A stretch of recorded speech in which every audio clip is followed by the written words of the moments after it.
D'où venons-nous? Pourquoi sommes-nous ici-bas? Où allons-nous après la mort? Les Mormons, ou plus exactement les membres de l'Église de Jésus-Christ des Saints des Derniers Jours, croient que Dieu a un plan pour nous. On l'appelle le plan du salut. Il répond à toutes ces questions et plus encore. Les Saints des Derniers Jours croient que chaque personne sur terre est un enfant de Dieu. C'est notre Père céleste et il nous aime. Son but, son œuvre et sa gloire sont de réaliser l'immortalité et la vie éternelle de ses enfants.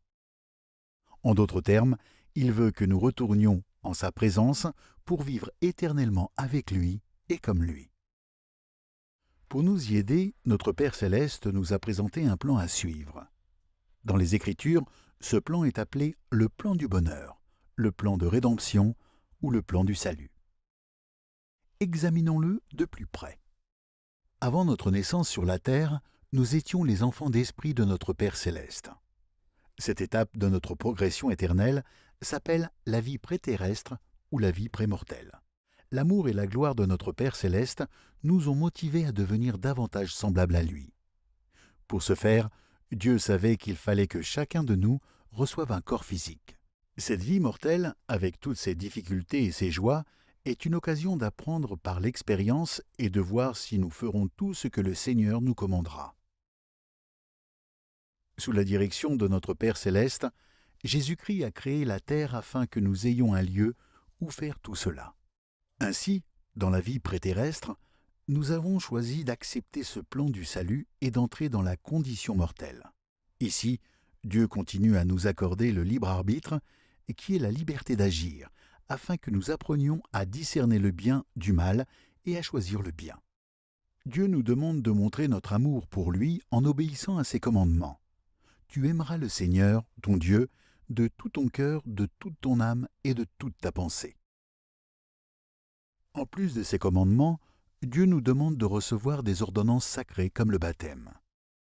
Comme Jésus l'a enseigné, si un homme ne naît d'eau et d'esprit, il ne peut entrer dans le royaume de Dieu. En recevant ces ordonnances, nous faisons des alliances ou des promesses avec Dieu. Nous promettons de le suivre et en retour, il promet de nous bénir. Bien sûr, Dieu savait que nous ferions des erreurs ici sur terre. Et sans repentir, nous ne serions pas dignes de vivre avec lui à nouveau. Pour nous permettre de surmonter nos péchés, Dieu a choisi Jésus-Christ pour être notre Sauveur et Rédempteur. Dans le cadre du plan du salut, Jésus-Christ devait naître sur terre, nous instruire, établir son Église et souffrir et mourir pour nos péchés.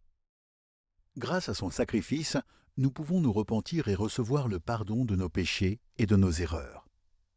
Et grâce à sa résurrection, nous aussi, nous ressusciterons un jour pour vivre éternellement.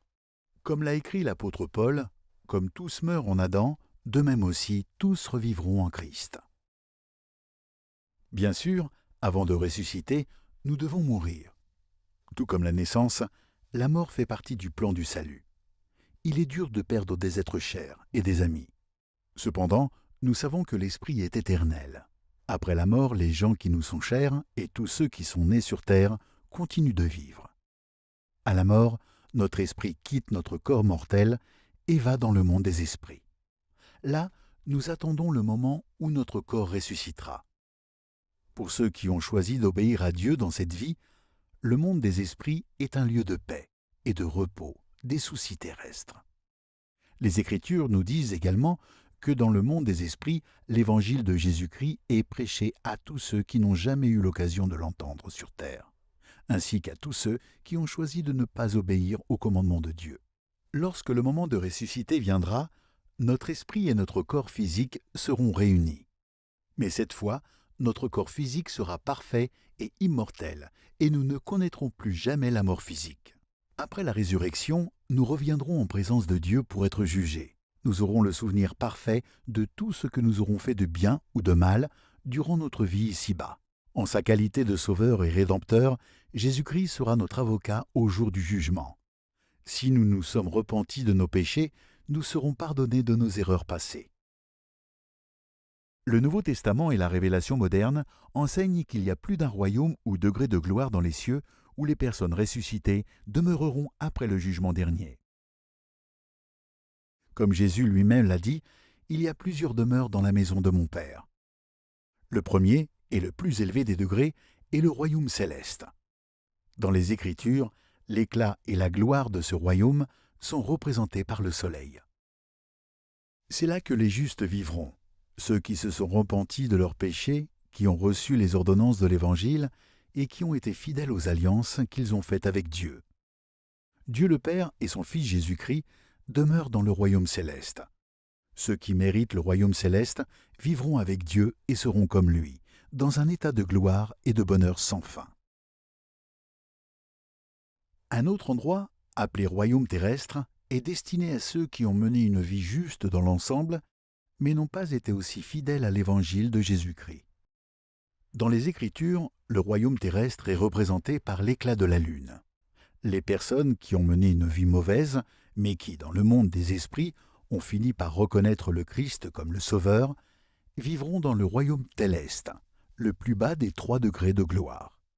Dans les Écritures, la gloire du royaume céleste est comparée à celle des étoiles. Enfin, il existe un lieu de châtiment réservé à Satan et aux plus méchants. On l'appelle les ténèbres du dehors ou l'enfer. La plus grande des bénédictions que nous puissions recevoir est de vivre éternellement avec Dieu et, comme lui, avec notre famille dans le royaume céleste. C'est ce que les saints des derniers jours entendent par exaltation. Récapitulons. Qu'est-ce que le plan du salut ? C'est le plan de Dieu pour nous permettre, à nous ses enfants d'esprit, de devenir semblables à lui. Selon son plan, nous naissons sur terre où nous apprenons à respecter ses commandements. Il a également envoyé son Fils Jésus-Christ expier pour les erreurs que nous commettons inévitablement. À la mort, notre esprit va dans le monde des esprits, où il attend la résurrection et le jugement dernier. Lors du jugement, nous serons affectés à l'un des 3 degrés de gloire ou aux ténèbres du dehors.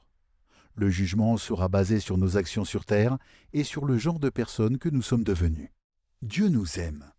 Il veut que nous connaissions l'existence du plan du salut, car il veut que nous retournions vivre avec lui éternellement et soyons tels qu'il est. Maintenant, vous savez.